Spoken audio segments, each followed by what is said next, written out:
Je suis ici avec la directrice de développement social de gestion des Trois-Pignons, Marie-Hélène Gauthier.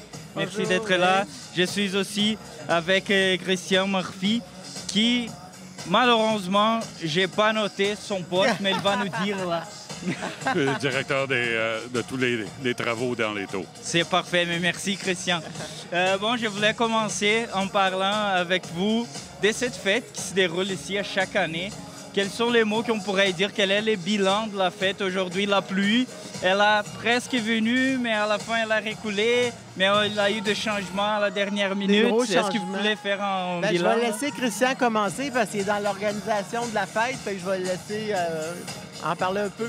Disons que les 2 années de pandémie nous ont vraiment pas aidés. On était à la recherche de chapiteaux pour en avoir un comme on avait dans les années pré-pandémie. Et là, les entreprises ont de la difficulté à avoir du personnel pour les installer, etc., etc. Là, donc, tout était contre nous cette année. Donc, on s'est retourné vers nos intervenantes. On s'est procuré deux kiosques pour protéger nos équipements, en fait, pour être capable de tenir la fête à l'extérieur, même sans chapiteau, en se croisant les doigts pour la température. Et puis la météo semble aujourd'hui nous aider parce que si on se fiait à Météo Média, ça aurait été terrible. Mais la fête étant, comme beaucoup de choses après la pandémie, tout est en révision, tout est en regarder comment est-ce qu'on peut ramener des choses, mais d'une façon différente. Et c'est ce qu'on va faire là. Bien, ce qui est intéressant, c'est que tous nos bénévoles, on a de nouveaux bénévoles, parce que justement, la pandémie, on a perdu beaucoup de nos bénévoles. Une de nos intervenantes a travaillé fort pour aller chercher de nouvelles personnes et avec les intervenantes, mais ça fait que ça va être encore un succès cette année, malgré les embûches, la température. Ça va bien, la journée se passe très bien. Les élus, c'est ça qu'ils disent, ça fonctionne pas tellement à l'extérieur, mais nous autres, on persiste. Nous autres, on veut la fêter, la fête. Oui, mais on peut même voir ici qu'il est bonheur au rendez-vous. Hein, il y a plein de monde. On ne le voit pas parce que ça se déroule juste à côté ici, mais il y a beaucoup de monde qui se sont descendus pour... Ce qui est le plus important, en fait, c'est d'être capable de remercier nos locataires. Parce que ça n'a pas été facile non plus pour eux durant la pandémie. Il y en avait beaucoup qui travaillaient de la maison, on faisait des travaux, on les dérangeait dans leur travail, etc. Et ils sont encore présents, ils sont encore avec nous. Ils apprécient. Il y a combien de gens qui m'ont dit c'est tellement bien ce que vous faites, puis tout ça. Puis, on est un organisme à but non lucratif. On travaille pour ces gens-là. On travaille pour qu'ici, ça soit intéressant pour les Taux Frontenac. Fait que c'est ça. Fait que là, c'est en révision comme n'importe quelle organisation. Périodiquement, il doit y avoir des révisions, des changements qui viennent s'intégrer. Et tant qu'on garde la satisfaction de notre population, bien, nos objectifs sont atteints. Là. Oui. Christian, je voulais juste te poser une question. Tu es responsable des travaux qui se passent ici autour. Et la dernière année, il y en a eu beaucoup, en fait, des rénovations. Est-ce que je pourrais donner un dernier mot par rapport à cela pour les locataires? Est-ce qu'il y a des travaux qui vont s'en venir encore ou c'est presque fini? Bien, il y a toujours des travaux. Dans un gros complexe immobilier comme ici, il y a toujours des choses à envisager. Mais on a, pour une période de temps, parce que je ne peux pas dire que c'est pour tout le temps, mais pour une période de temps, ça ne sera pas des travaux qui vont être trop dérangeants pour les locataires. Ce qui est envisagé cette année, c'est beaucoup plus de travailler sur nos toitures, les systèmes de ventilation sur le toit, ces choses-là. Donc, oui, il y a toujours des inconvénients. Quand on fait des travaux, il y a toujours des petites choses, mais ça ne sera pas directement du gros bruit, etc. Faire une toiture, c'est pas aussi bruyant que réparer un balcon en béton. Non, tout à fait, tout à fait. Marie-Hélène, toi, tu t'occupes en fait de la partie sociale des bâtiments. Là. Je voulais savoir, après la pandémie, c'est sûr qu'il y a une baisse du nombre de bénévoles. Est-ce que ça reprend? Quelles sont les activités qui vont se dérouler? Oui, nous, c'est revenu. On a des anciens bénévoles qui sont revenus, des nouveaux qui sont venus avec nous. Et avec eux, puis il y en a qui sont plus jeunes, beaucoup plus jeunes. Donc, avec eux, on s'assoit et on regarde quel est leur intérêt de faire de nouveaux projets. Donc, nous, on fait des projets avec les locataires, avec les bénévoles. C'est important parce que c'est ça qui fait qu'ils vont avoir l'intérêt de travailler pour le milieu de vie, améliorer le milieu de vie. Donc, sur le côté des locataires, des bénévoles, c'est important de travailler ensemble avec eux. Pour tout le côté de l'intervention, bien, on a des bénévoles qui continuent à aider Gabriel dans l'intervention plus individuelle. Donc, nous, on est là-dedans. Puis, comme disait Christian, on est toujours à avoir à améliorer la façon de faire. C'est toujours... il y a des nouveaux locataires qui arrivent, des nouveaux besoins. On essaie de rejoindre de plus en plus les familles. On garde tout le temps un œil très rigoureux par rapport aux personnes vulnérables, là. Mais on reste présent.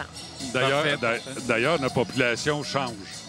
On a beaucoup plus de familles, beaucoup plus d'enfants qu'avant la pandémie. On a juste à regarder sa terrasse ici, les enfants. Donc, ça nous amène à avoir une réflexion qui est un petit peu différente de ce qu'on avait. Il faut que notre réflexion évolue. Il faut que nos services évoluent aussi parce que notre population change. Donc, il faut qu'on s'adapte à ces gens-là. Mais je veux quand même mentionner qu'au tout début, moi, quand je faisais de l'animation, il y a une trentaine d'années à peu près, là, mais il y avait beaucoup de jeunes. Donc, on pouvait faire des activités intergénérationnelles. Mais là, avec les nouveaux jeunes qui arrivent, avec nos personnes super plus aînées qu'on a, on va recommencer à faire de plus en plus des activités intergénérationnelles. On a aussi des personnes de d'autres cultures. On veut mixer tout ce beau monde-là. Fait que c'est dans ce sens-là qu'on s'en va vers quelque chose d'autre ensemble. Oui, c'est en fait l'esprit du par et pour la communauté. Oui, exact.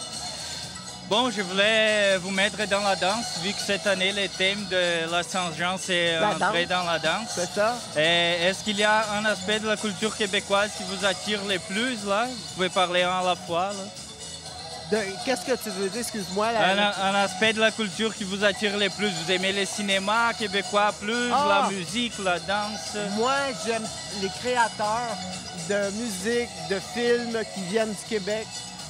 Toutes les choses qui sont signées par nos auteurs québécois, je suis une mordue. Alors que moi, j'adore la danse, tout le monde le sait.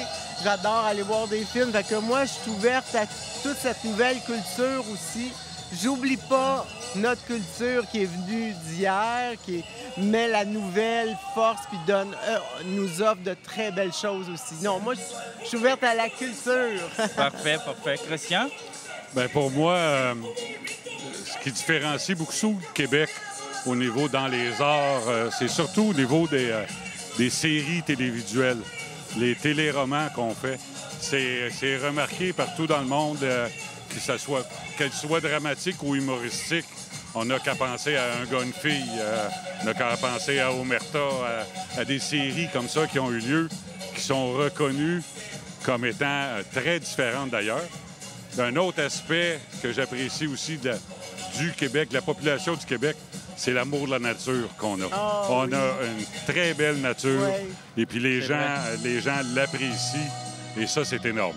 Oh, moi, j'ai fait du camping là, tous les week-ends que j'ai pu. Là, c'est vraiment une nature géniale. Et je viens du Brésil, où la nature peut-être. Côté à côté, là. Pour terminer, est-ce qu'il... Même avec les périodes de maringouins, de mouches noires et de brûlots. Mais on a des bons produits là, pour les mouches noires. C'est ça, c'est ça. Mais pour terminer, est-ce que vous voulez dire un dernier mot pour les locataires? Moi, ce que je veux dire, je veux quand même dire merci. C'est le premier mot qui me vient, c'est merci d'être aussi ouvert, être aussi transparent quand ils ont besoin d'exprimer leurs besoins et d'être disponible. Il y a beaucoup d'échanges d'entraide dans les tours et je remercie tous les locataires pour tout ça. C'est des belles personnes. Je suis fier de travailler autour. Je suis fier d'y rester aussi. Parfait. Christian? Moi aussi, ça s'adresse aux locataires ici. Je suis la personne dérangeante ici. Moi, quand je fais des travaux, bon, c'est dérangeant, mais les locataires comprennent pour beaucoup. Quand on fait des travaux, c'est pour le bien-être. On veut conserver ce qu'on a ici pour eux autres. Et ils l'apprécient aussi. on se fait accrocher dans le corridor, où les locataires interviennent en nous disant, bien, ici c'est bien, c'est propre, c'est entretenu. On a toujours une réponse quand on cherche quelque chose, on a du service. Et c'est ça qui fait notre plaisir, cette reconnaissance-là, de dire qu'on participe à l'élaboration d'un milieu de vie comme ici, où les gens sont heureux d'être ici. Et, parfait. Mais je vous remercie immensément les deux là pour participer de cette fête. Ça, c'était notre dernière entrevue de cette journée en direct là. Est-ce que je peux quand même remercier la télévision communautaire? Bien sûr, là? bien sûr. La télévision communautaire pour nous autres, c'est quelque chose, c'est un outil important. Puis moi, pour ma part, essentiel pour toute la population des Tours, la population extérieure. On merci beaucoup d'être là. Ah, pour moi aussi, c'est un outil important où est-ce qu'on pouvait aller plus en détail sur qu'est-ce qu'on faisait et non pas juste une affiche, on va travailler les balcons. T'sais? Exemple.